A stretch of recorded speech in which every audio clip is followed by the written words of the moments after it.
चलिए आज हम देखते हैं प्रतिशत। परसेंटेज पढ़ना है। प्रतिशत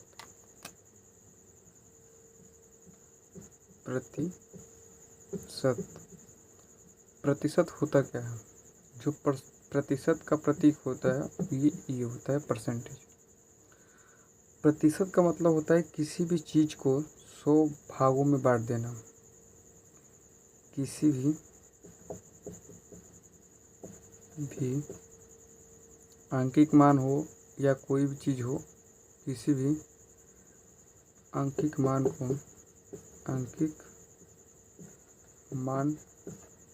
को 100 बराबर भागों में बांटना। 100 बराबर भागों में बांटना। जैसे फॉर एग्जांपल, जैसे मैं कहता हूँ 500 का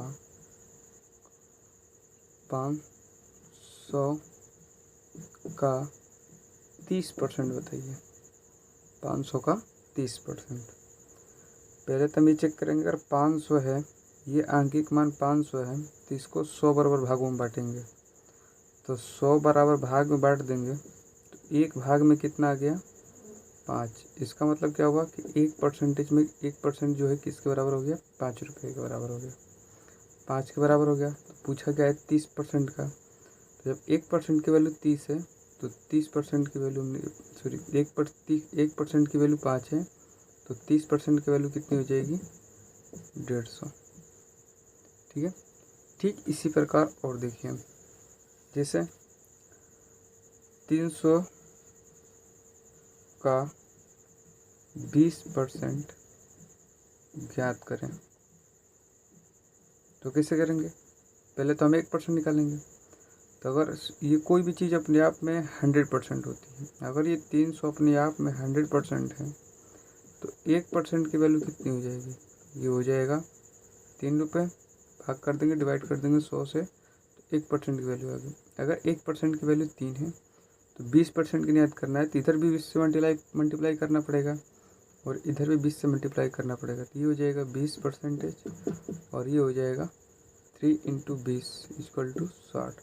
तो 300 का 20% कितना आ गया? 60 आ गया। ठीक इसी प्रकार और करेंगे, जैसे 1200 का 40% याद करें। तो किसी भी चीज़ का मतलब होता है जब उसको 100 बराबर भागों में बांट देते हैं तो एक भाग जो होता है उसका प्रत्येक भाग बराबर होता है और एक भाग 1% कहलाता है। ठीक है। तो 100 में हम लोग 100 से भाग देंगे तो एक भाग आ जाएगा और एक भाग कितना कहलाएगा? 1%। 1% की वैल्यू 12। पूछा गया 40% की। जब 1% की वैल्यू 12 है तो 40% की वैल्यू कितनी हो जाएगी? 12 चौक 48, 480। ठीक है। आगे और देखिए, आगे हम ये चीज़ सिखाना चाहते हैं।